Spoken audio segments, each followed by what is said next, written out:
talk, to hear him, to feel him, to know him, to be loved by him. I long to be in his presence. Thank you guys for a beautiful song. I love it.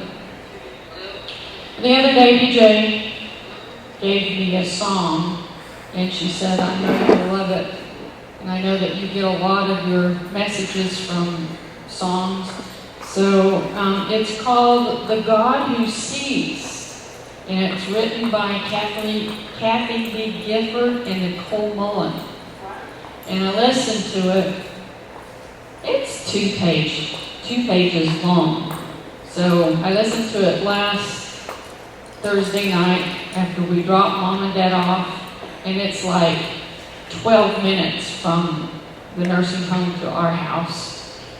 And it quit just as I pulled into the driveway. So it's a long song, but it's a beautiful song. And it's a song of that God sees us. He is the God who sees.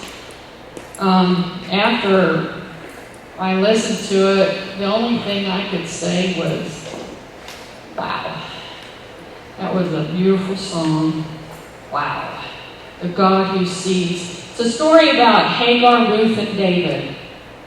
And what these three people had in common were despair. They all three had in common despair, and then they had an intervention by God. The God who sees them. He saw them in each one of their needs, and that's what he had, the three of them had in common. So Hagar, in Genesis 16 and then Genesis 21, 8 through 21. Hagar was a slave girl. And in those days, slaves, well, in these days too, slaves had no say. They had no rights. They didn't get a day off. They had to do what they were told. So Hagar, all of a sudden now is being told she's going to be Abraham's wife. Well, she was still a slave. It didn't mean that she was no longer a slave. It just meant that she was going to go have this guy's baby.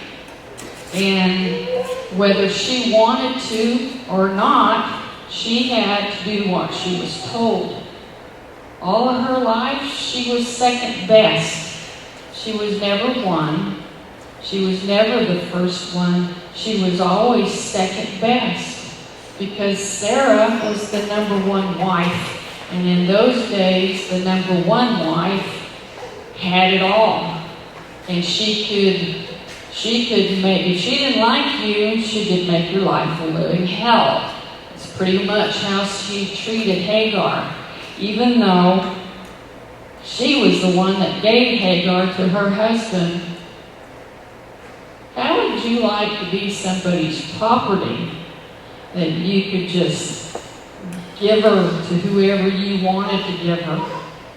Tell her what to do, what not to do. I'm wondering if they could even have to raise their hand and say, can I go to the bathroom? That's how their life was back then. They had no say, they had no rights, and especially somebody that was not the number one wife. She was always second. She was never loved. She was probably taken from her family, so she was never loved. She was never wanted. She was always second best. So after Sarah gave her to Abraham, all of a sudden now she becomes haughty. And as the Bible said in verse 4, it says, with contempt. She started looking at Sarah with contempt because she's pregnant now and Sarah's not.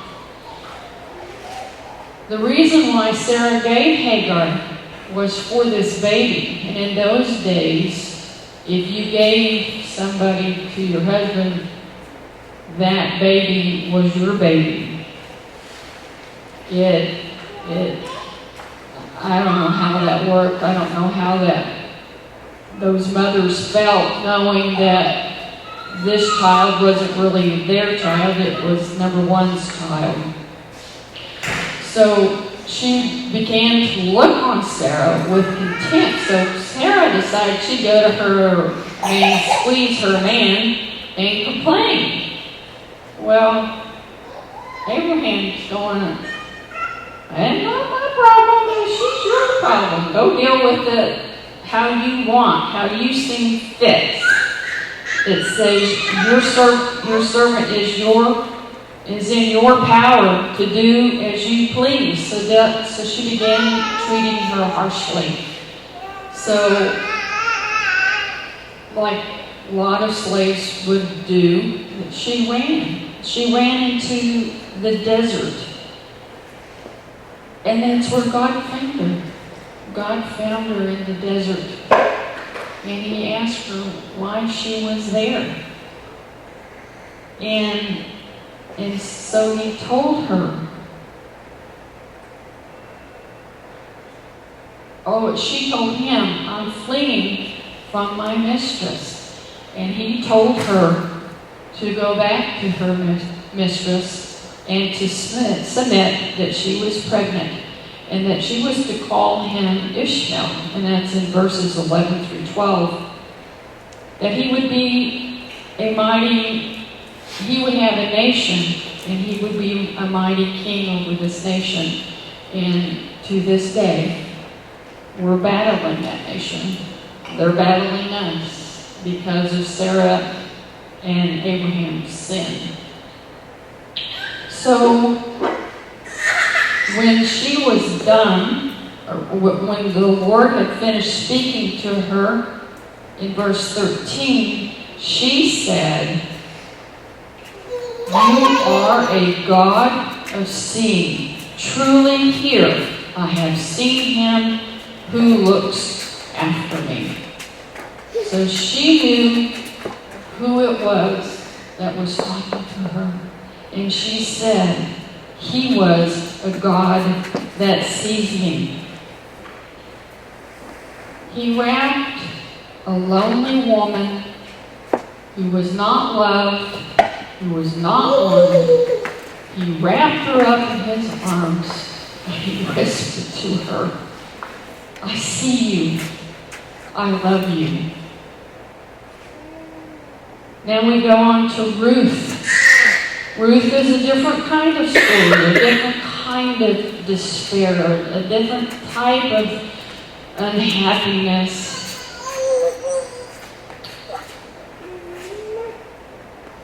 This story is actually a story of redemption. Ruth was a woman who loved deeply, who was loyal. Her mother-in-law and father-in-law came from Bethlehem, and they had gone to Moab because there was a famine in the land. Apparently Moab had food, so they went there. While they were there, Elimelech and Naomi's two sons died. And the two women that the sons had married were from Moab. So there was no form of income back then. They didn't get Social Security benefits. They didn't have anything. They didn't have if you weren't a man, there was no job that a woman could get other than being a prostitute. And Naomi was too old by that time. She told her daughter-in-laws, I'm too old to have a baby for you guys to marry later on after they grow up. So go back to your families. So the one granddaughter did, but Ruth said, no, I'm staying with you. If you guys have never read Ruth, go and read it. It's a fabulous, beautiful story of redemption. A beautiful story of kindness on Ruth's heart because she loved her mother-in-law and didn't want to leave her. So she followed her to Israel, to Bethlehem, to a place that she knew not of. She'd never been there. She didn't know what it was like. She's leaving her family to follow her mother-in-law, who has no money, who has nothing. She has no family. Her sons and her husband are dead. So she goes home. She's a widow now, so she follows her mother-in-law to Bethlehem. And don't you think she was afraid? I would be afraid going somewhere where I'd never been. Fright, tomorrow night, I'm going to the Lord Daigle concert. I wanted to go so bad, but I didn't have the money to go. Couldn't afford it. So the Lord made it where I get to go and I get to work it. Now, I won't be inside to hear her, but I'll be able to hear her. But Clark doesn't even know this. I didn't want to go there by myself, because I was going to have to go part by myself. And I'm usually a very strong woman. Things don't bother me a whole lot, but I didn't want to go by myself, because I was going to have to go part by myself, and I was going to have to go around the building, and I'm going to have to find the place. I didn't want to go by myself, so I caught Clark into coming with me. So he gets to work. So I was afraid.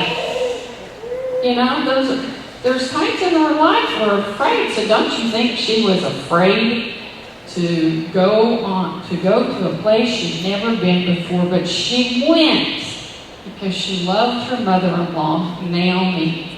So, long story short, they get there. Naomi somehow ends up in Boaz's fields. I wonder who directed her there. Ends up in Boaz's field. He sees her. He tells his servants to drop a little extra. Don't take all of it. Drop an extra for her. So she comes home and has food and stuff for them. And Naomi goes, where'd you get this? Well, how did it happen? And she told her the story. So long story short, she tells Ruth to go to the threshing floor, because that's where they were doing threshing, and I don't know about all that stuff. But when they bring in the grain, they take it to thresh it. So that's where they were. And she told her to go and lay at Boaz's feet. And when he woke up and saw her, he felt ashamed in his heart, not because she was there, but because he hadn't done the right thing. So he goes to the gate. He finds the closest relative to her and wants the man to redeem the land. So when you redeem the land back in those days, the land is supposed to stay with the families. So the closest relative is supposed to take it. But in redeeming that land, he also had to take Ruth. Because back in those days, if I can explain this, if the man dies with no child, the brother-in-law or closest relative is supposed to take the widow, marry her, have children in the brother-in-law's name. So the brother-in-law's name lives on, and his seed lives on, his DNA lives on. And so he told that to this guy. He didn't want to redeem it because he didn't want another wife. So he let Boaz redeem her. Now, I thought about that. I cannot imagine that happening to me. Somebody else's property. Just as Hagar was somebody else's property, Ruth is somebody else's property. It boggles my mind, but that's how it was back then. God took her despair of being a widow with no income, heartbroken, afraid, in despair. He took her, saw her where she was at, lifted her up, and gave her a ring on her finger and a baby boot. He saw her. He wrapped his arms around her in her deepest despair.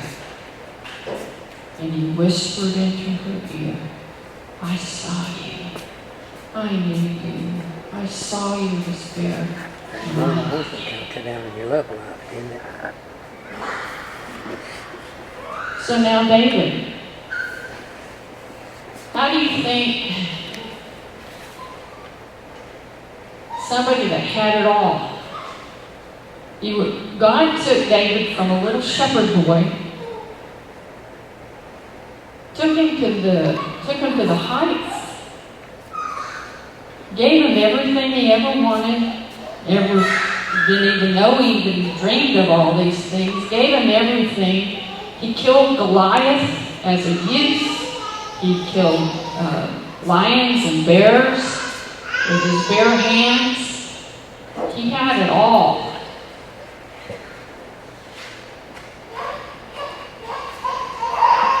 He won many, many battles. They fought the Philistines. Saul tried to kill him.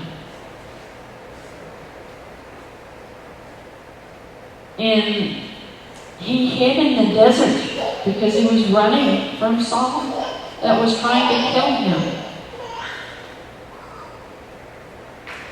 But David had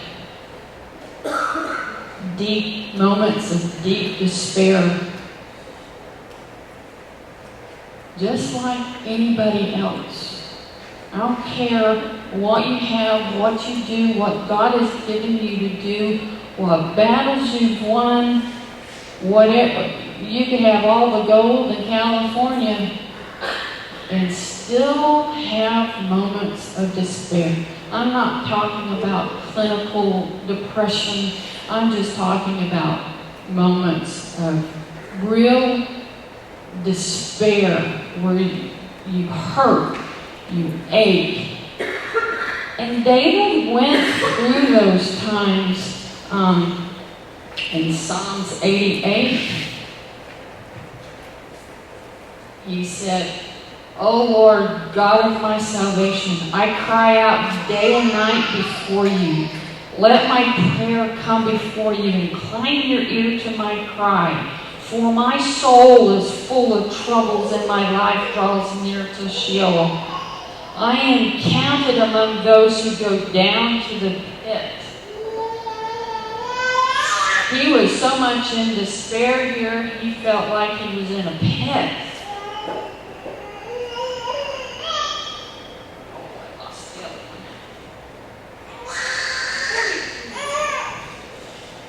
And in Psalms 42, he was like, why are you cast down on me, soul? And why are you in turmoil within me? But then, even in his most deepest despair, he said, hope in God for I shall again praise him, my salvation and my God. Even in those moments of deep despair, he knew that God was there and that he could trust the Lord. He had hope that one day God would see him and take away that despair. In Psalm 66, 3-4, it says, when I'm afraid, I put my trust in you. I, God, whose word I praise, or in God, whose word I praise, in God I trust, I shall not be afraid. What can flesh do to me? So even in his deepest despair, he knew whom he could trust. He took a little shepherd boy and he made him a king. And in those moments of despair, God came to him, wrapped his arms around him, and said, and whispered into his ear, I see you. I love you. It's okay. I've got you. Trust me. And David believed him, and David saw him, and David trusted him.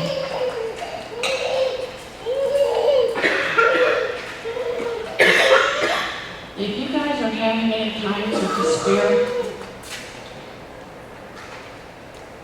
trust him. I know nowadays it's hard. We all have despair. Clark and I had a horrendous summer. There were times that I didn't think we were ever going to stay out of the hospitals. But we trust God.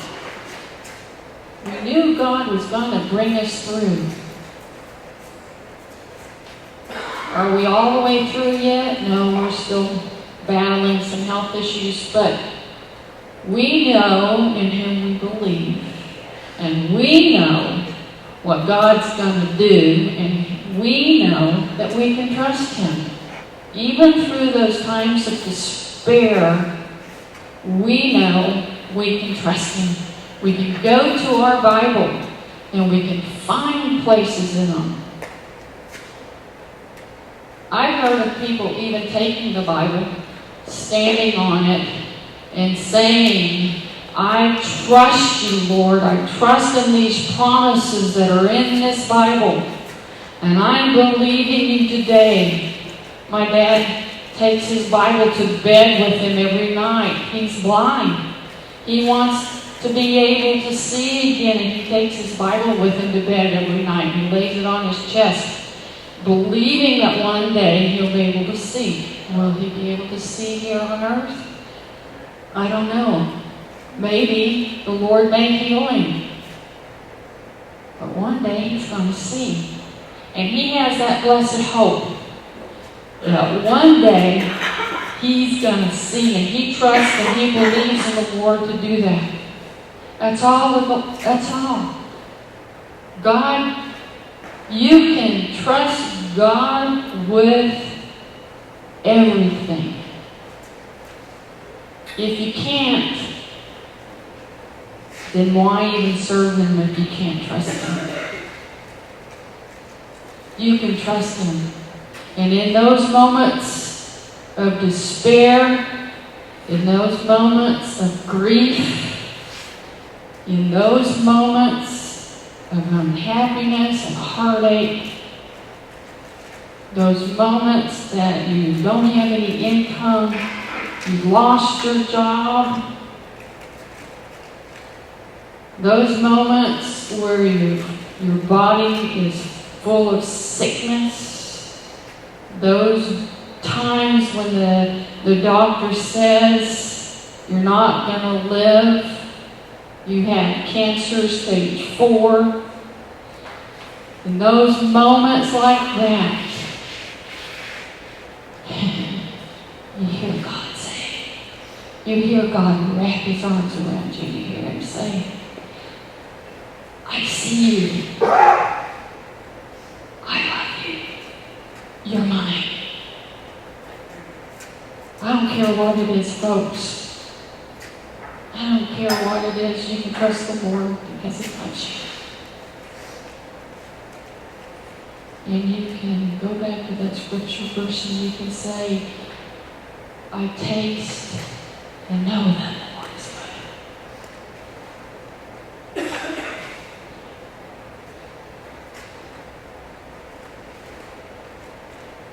I know that People don't like to say I have problems, but we all do. And if you need some prayer tonight, these altars are open. And we're all here willing to come and pray with you. Because I know a God who is able. I know a God who wants to touch you. I know a God that wants to heal you. I know a God that wants to take all the heartache away. These altars are open for you to come.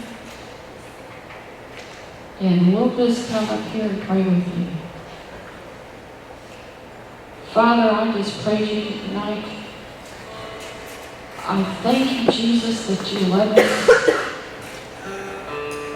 I thank you, Father, that you wrap your arms around us and tell us that you love us, that you see us, that you haven't forgotten us, that you see the tears that we cry, and that you put them in a bottle. That you know where we are at. And we thank you, Father, for what you're going to do tonight, Lord Jesus. Father, just come and fill this place with your love. Fill this place with your presence, Lord. And let the atmosphere be heavy tonight with your presence. I pray for each one of my brothers and sisters tonight, Lord. I pray that they would find you tonight, Lord. Whatever their need is, whatever their prayer is, Lord, that they would feel your arms go around them and tell them that you love them and that you see them. You've not forgotten them and you've not forsaken them. That you love them. In Jesus' name I pray.